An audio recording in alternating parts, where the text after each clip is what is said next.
Halo sahabat HSC, Bismillahirrahmanirrahim. Assalamualaikum warahmatullahi wabarakatuh. Kembali bersama saya Rola Fadila dalam Historia Studies Club.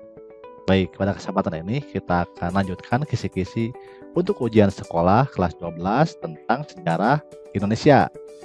Ikuti videonya ya, semoga bermanfaat membantu kalian dalam persiapan ujian sekolah. Baik, kita mulai. Yang pertama, pengertian sejarah menurut para ahli. 1. Sejarah bukan berkembang dan bergerak lurus, melainkan melingkar tinggi rendahnya disebabkan oleh keadaan manusia itu sendiri. 2. Sejarah adalah catatan tentang manusia dan peradabannya dengan seluruh perubahan secara nyata, sebab dan akibatnya. 3. Sejarah adalah suatu runtutan peristiwa yang terjadi pada sebuah kejadian. 4. Sejarah adalah catatan dari apa yang dipikirkan, dikatakan, dan diperbuat manusia. 5. Sejarah tentang penyelidikan yang dilakukan manusia pada masa lampau. Berdasarkan pengertian di atas, yang merupakan pengertian sejarah menurut Ibnu Khaldun adalah ditujukan pada nomor. Baik, silakan dicek nomor berapa? 1, 2, 3, 4, atau 5? Betul, jawabannya itu B, nomor 2. Sejarah adalah catatan tentang manusia dan peradabannya dengan seluruh perubahan secara nyata, sebab dan akibatnya. Perhatikan ilustrasi berikut. Pertempuran yang terjadi di Bandung kenal dengan istilah Bandung Lautan Api. Demikian karena pada tanggal 23 Maret 1946, para pejuang Indonesia memihanguskan Bandung bagian selatan untuk mencegah tentara Sekutu dan Nika menggunakan semua fasilitas sebagai markas strategi militer mereka. Berdasarkan ilustrasi di atas, konsep tempat dalam peristiwa sejarah tersebut adalah A. 23 Maret 1946, B. Kedatangan tentara Sekutu dan Nika, C. Memihanguskan kota Bandung, D. Sekutu dan Nika, E. Bandung Selatan. Oke, ini mudah. Yang ditanyakan yaitu konsep tempat. Konsep tempat berarti di mana di sini tempat? Yang E, Bandung Selatan. Kehidupan beragama di Majapahit berlangsung dengan semarak dan penuh toleransi. Pemeluk agama Hindu maupun agama Buddha saling menghormati pada masa itu sudah dikenal dengan Bhinneka Tunggal Ika. Walaupun berbeda-beda tetap satu jua. Nilai-nilai baik ini terus diwariskan kepada para pejuang kemerdekaan hingga hari ini, masih terjaga sampai masa depan. Nilai-nilai apakah yang dapat kita petik dari ilustrasi di atas? Ini mudah ya, silakan dicari nilai-nilainya. A. Perbedaan, B. Toleransi, C. Gotong royong, D. Persamaan, E. Nasionalisme. Sudah dapat jawabannya? B. Toleransi. Oke.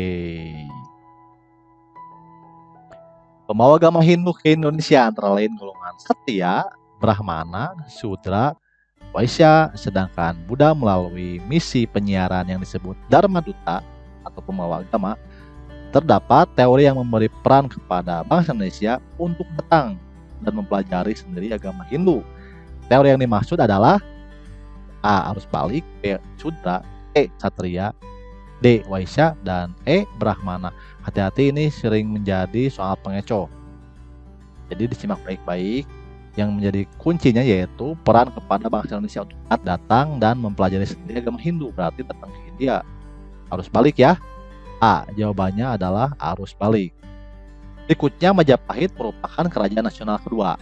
Kerajaan ini bercorak agraris dan perdagangan. Kerajaan Majapahit tumbuh menjadi negara besar yang menguasai perdagangan dan pelajaran serta mencapai puncak kejayaan pada masa pemerintahan Hayam Wuruk dari 1350 sampai 1389 Masehi. Faktor Majapahit menjadi kerajaan besar agraris dan perdagangan adalah, disimak optionnya, silakan. A, B, C, D, dan E. Sudah dapat jawabannya? Ini ya, mudah. B, pusat kerajaan di tepi sungai besar sehingga hubungan dengan dunia luar sangat mudah. Berikutnya, Menara Masjid Kudus memiliki ukuran seperti langgam Jawa Timur. Bagian atas ada bedug yang dibunyikan. Hal ini menunjukkan perpaduan antara budaya Islam dengan budaya Hindu. Dalam istilah budaya, hal ini adalah definisi dari A. Asimilasi, B. Integrasi, C. Diferensiasi, D. Difusi, dan E. Akulturasi. Mudah ya, mana jawabannya? Silahkan dicek. Betul. Akulturasi antara Islam dengan Hindu. Perhatikan gambar berikut. Yang menjadi ciri khas Masjid Agung Demak merupakan akulturasi dengan budaya Hindu berupa A. Langgam Majapahit, B. Langgam Sriwijaya, C. Punan Berunak, D. Langgam Kediri, E. Langgam Singosari. Perhatikan baik-baik konstruksi dari Masjid Agung Demak. Ini ya, ada tingkatannya yang disebut dengan punden berundak. Oke, jawabannya yaitu C.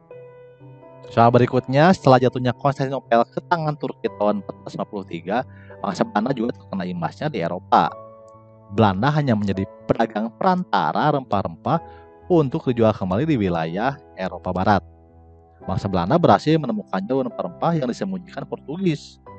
Motif utama kedatangan bangsa Belanda ke Indonesia adalah untuk A. Menyebarkan agama Kristen Protestan, B. Mengumpulkan emas, C. Bersaing dengan Portugis dan Spanyol dalam perdagangan, D. Mencari sumber rempah-rempah langsung dari pusatnya, E. Bersaing dengan Inggris dalam perdagangan. Yang mana jawabannya? Silahkan dicek. Ya, ini kuncinya. Disembunyikan oleh Portugis. Berarti orang Belanda harus datang langsung ke pusatnya. Jawabannya yaitu D. Oke. Tentara Jepang masuk ke Indonesia pada tanggal 11 Januari 1942. Pertama kalinya pasukan Jepang mendarat di Indonesia, tepatnya di daerah Tarakan, B. Balikpapan, C. Pontianak, D. Samarinda, E. Kota Bangun.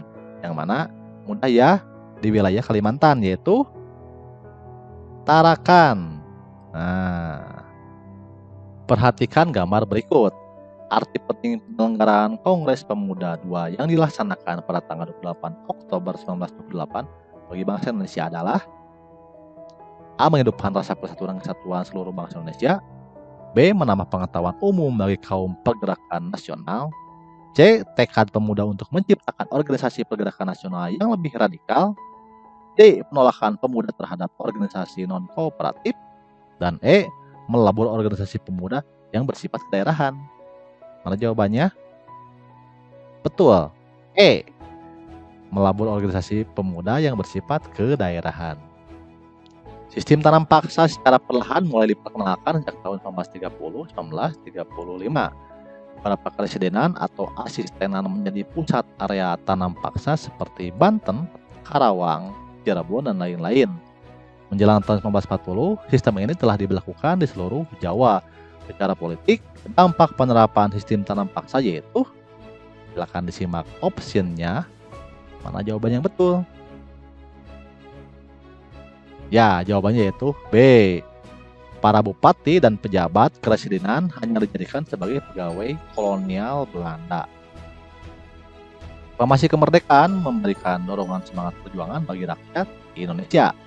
Pernyataan yang memberitahu kepada bangsa Indonesia sendiri dan kepada dunia luar bahwa saat ini bangsa Indonesia terlepas dari penguasaan negara lain. Makna proklamasi bagi kehidupan sosial bangsa Indonesia adalah, silakan simak optionnya. Oke, yang mana? Ini ya, memberikan rasa bebas dan merdeka dari belenggu penjajahan dan propaganda bangsa lain. Pada tanggal 5 Juli 1999, Soekarno mengeluarkan dekret yang memuat 3 hal pokok, yaitu bubarkan konstituante, kembali ke Undang-Undang 45, pembentukan MPRS. Berdasarkan dekret di atas, maka dalam sistem pemerintahan kabinet terjadi perubahan, yaitu A. Sistem parlementer diganti menjadi presidensil, penghapusan DPR sebagai badan pembuat undang-undang, penetapan presiden seumur hidup, DPA sebagai penasihat presiden, penghapusan Perdana Menteri. Mana jawabannya? Ya, perubahan dari parlementer ke presidensil. A jawabannya. Politik konfrontasi dengan Malaysia pada zaman Soekarno disebabkan pemerintah tidak setuju dengan pembentukan negara Federasi Malaysia yang dianggap sebagai proyek neokolonialisme Inggris, sehingga Indonesia keluar dari keanggotaan PBB. Faktor apakah yang mendorong Indonesia keluar dari anggota PBB? A. PBB cenderung memihak Malaysia, B. Malaysia ditetapkan menjadi anggota Dewan Keamanan PBB, C. PBB dianggap Soekarno tidak bisa menjaga netralitas, D. Indonesia memihak komunis. E. PBB banyak dipengaruhi negara liberal dan neokolonialisme. Jawabannya, jawabannya yaitu B. Malaysia ditetapkan menjadi anggota Dewan Keamanan PBB. Tindakan pertama yang dilakukan oleh Soeharto keesokan harinya setelah menerima Super Semar adalah mengubarkan PKI dan ormas-ormasnya. Dengan demikian, salah satu tuntutan Tripura berhasil dilaksanakan. Dengan paparan di atas, Soeharto melakukan tindakan yang diinginkan masyarakat, yaitu, mana jawabannya? Setelah mengubarkan PKI, kemudian mengubarkan Kabinet Dwi Kora. Oke, yang E jawabannya ya. Dalam rangka mempertahankan kemerdekaan Indonesia, selain perjuangan konfrontasi, dilakukan juga perjuangan diplomasi melalui perundingan Linggarjati tahun 1946, menjadikan Indonesia rugi karena, mana jawabannya? Cek optionnya. Baik, jawabannya yaitu A. Wilayah Indonesia semakin sempit, hanya Sumatera, Jawa, dan Madura.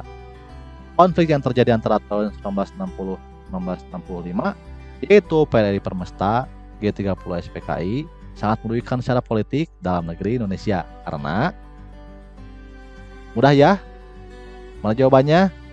Mengancam integrasi bangsa. Ini adalah materi disintegrasi bangsa. Revolusi Hijau 1989 adalah perubahan secara cepat dalam bidang pertanian dengan menerapkan sistem dan teknologi pertanian dengan baik untuk meningkatkan produktivitas pangan. Salah satu usaha di Indonesia yaitu menerapkan panca usaha tani, diantaranya dengan memperluas lahan pertanian. Dalam bidang pertanian dikenal dengan istilah sebutan A. Intensifikasi, B. Ekstensifikasi, C. Diversifikasi, D. Naturalisasi, dan E. Mekanisasi. Mana jawabannya? Memperluas ya, berarti ekstensifikasi. Jawabannya yaitu B. Dan ekonomi pada masa akhir pemerintahan Orde Baru dan menjelang reformasi ditandai oleh krisis keuangan yang berimbas terhadap perekonomian rakyat, yaitu, silakan cari optionnya.